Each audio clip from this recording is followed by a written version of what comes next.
The unholy birth of mind control. When Sigmund Freud first began his work in late 19th century Vienna, few could have imagined how his theories would be twisted into instruments of mass psychological control. What began as an attempt to understand hysteria would metastasize into the most sophisticated system of behavioral regulation ever devised, one that convinces its subjects they are being healed even as they are being programmed. Ever felt like therapy never quite cured you? Keep watching. What comes next will explain exactly why that is. The Rockefeller Foundation's behavioral engineering project didn't simply fund psychology, it weaponized it. Their millions created a new science of human management disguised as mental health care. At Harvard and Johns Hopkins, researchers like Hugo Munsterberg developed personality tests not to understand people, but to filter out disruptive elements from the workforce. If you're taking notes, write this down.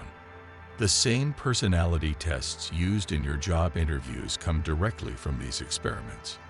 Mind-blowing, isn't it? Medicalizing dissent. As labor movements gained strength in the early 20th century, psychiatry provided the perfect solution to industrialists: pathologized protest. Union organizers were routinely diagnosed with protest psychosis, their demands for fair wages reinterpreted as symptoms of mental instability. Do you consider yourself a system questioner?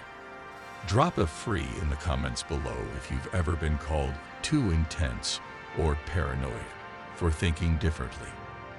The mental hygiene movement, often portrayed as a benevolent public health initiative, began as something far darker, a eugenics program targeting so-called mental defectives.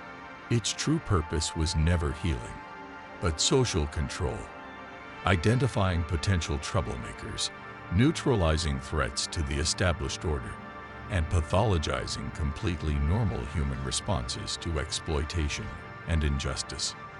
Fun fact: the term mental hygiene was coined by the same people who brought you forced sterilizations. Makes you rethink those workplace mental health initiatives, doesn't it? The CIA's therapy experiments. While the public was sold on psychotherapy's healing potential, intelligence agencies recognized its true value as an interrogation tool. Declassified MK-Ultra documents reveal how Freudian techniques were weaponized. Psychic driving, the process of breaking down and rebuilding personalities through relentless audio repetition, was perfected in Canadian hospitals. Want to see actual declassified documents proving this? Check the link in our description. The evidence is more shocking than anything Hollywood could invent. Operation Midnight Climax turned brothels into laboratories where unsuspecting clients were dosed with LSD and monitored through two-way mirrors. These weren't rogue operations, but logical extensions of Freud's theories about the malleable human psyche. Pause and think about this for a second. The same mind control techniques tested in those brothels are now built into the social media algorithms you use daily. Want us to do a deep dive on how that works? Let us know in the comments. Diagnosing rebellion away. The Diagnostic and Statistical Manual, DSM, psychology's so-called Bible, functions less as a medical text than as a catalog of inconvenient behaviors needing pharmaceutical correction. Its history reveals the naked political agenda behind mental health diagnosis. Homosexuality remained classified as a mental disorder until gay rights activists forced its removal in 1973. ADHD emerged precisely when schools needed to medicate childhood creativity into submission. Depression medications target not the causes of despair, but the capacity to feel it. Here's a challenge for you. Next time someone mentions their diagnosis, ask them who benefits from you believing that about yourself. The answers might surprise you. The chemical imbalance theory, psychiatry's founding myth, was knowingly fabricated. Internal pharmaceutical documents prove companies understood SSRIs worked marginally better than placebos from the outset. The real purpose was never to cure, but to chemically enforce compliance. If this makes you angry, good. That means your critical thinking skills are intact. Channel that energy. Share this video with someone who needs to see it. Therapy as social control. Modern psychotherapy has perfected the art of making oppression feel like healing. Its fundamental assumptions reveal the control mechanism. Your distress is always personal, never political. Systemic problems are reinterpreted as cognitive distortions. The solution is always adaptation, never resistance. Ever noticed how therapy focuses on changing you rather than your circumstances?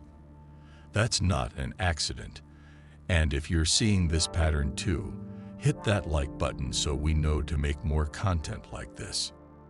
The mental health industry generates $225 billion annually by convincing people they're broken rather than that the world is broken.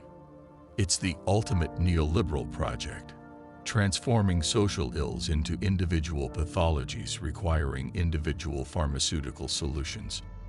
Breaking the trance.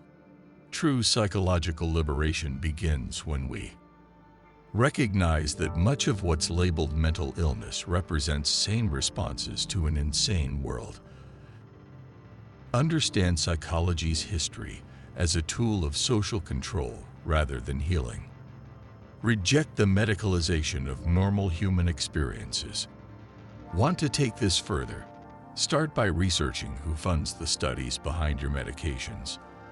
Then come back and tell us what you found. We'll feature the most shocking discoveries in our next video. The most radical mental health treatment isn't another pill or therapy session. It's the courage to face uncomfortable truths about how psychological science has been weaponized against us. As Freud himself warned in his final, unpublished notes, we have created not a science of the mind, but a new priesthood for the machine age. Our treatments don't heal. They make people manageable. If this message resonates with you, do 3 things right now. Subscribe so you don't miss our next exposé. Tag someone who needs to hear this. Comment "Free Mind" below to connect with others waking up to these truths. The choice remains ours, to continue believing we're defective, or to recognize we've been systematically lied to. In an age of mass psychological manipulation, seeing through the illusion is the first step toward real freedom. You've just seen behind the curtain. What will you do with this knowledge? The algorithms are watching, and so are we. Stay vigilant.